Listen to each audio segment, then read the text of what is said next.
Hi everyone! Today we'll be talking about Awilda Rodriguez Lora and Belen Maya.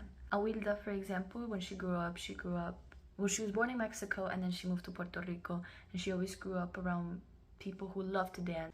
And after her father divorced her father began to abuse her, and she saw that and took that information and decided to move to Florida, to where her mother was. And that's how they both grew close again, through dance, and how they learned to love each other through the love-hate relationship they had with her father.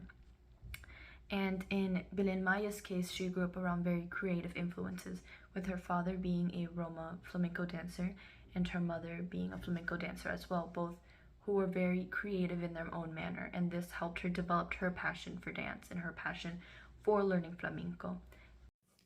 A topic both of these women tackle really well is the objectification of women and what this does to women's gender identity.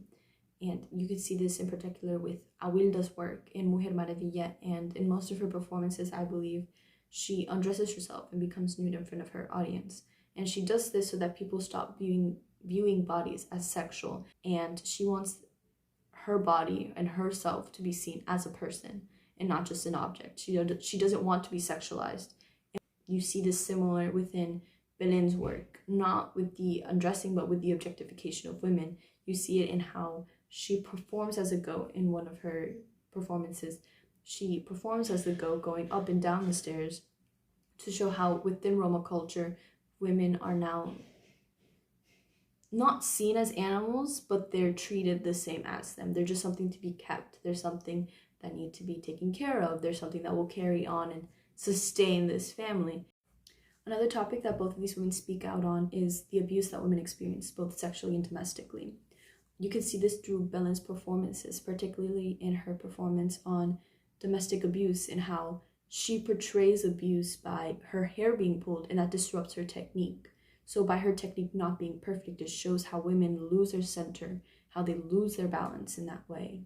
And I also found it very interesting how she uses hair as the thing that is being abused. In many other cultures, it might be overlooked, but within Roma culture, hair is seen on the same extremity as virginity. It is to be seen as femininity. You also see this portrayal of sexual abuse within Awilda's own work, with how she, a lot of the times it's images, or she'll try to show it with how she asks someone else to dress her. Last but not least, a topic both of these women discuss really well is what it means to support yourself, or what it means for your people to have supported themselves in the past. You see this with Belen, how she not only portrayed the goat, but she also portrayed the performer that went with that goat, with how Roma people in the past had to support themselves financially, and they did that by being circus performers.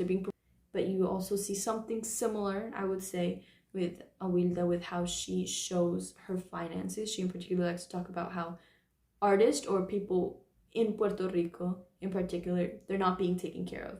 And she wants to provide, or at least provide whatever she can, to those close to her. So she does this through Mujer Maravilla in particular, where she goes up to people, she asks them, what sustains you? What holds you? Now, I know the video was a little long, but there's so much more I feel like I could say, and I hope you guys enjoyed the video. And in my reflection paper, I will talk more about Mujer Maravilla and the different performances both of these women have. Thank you!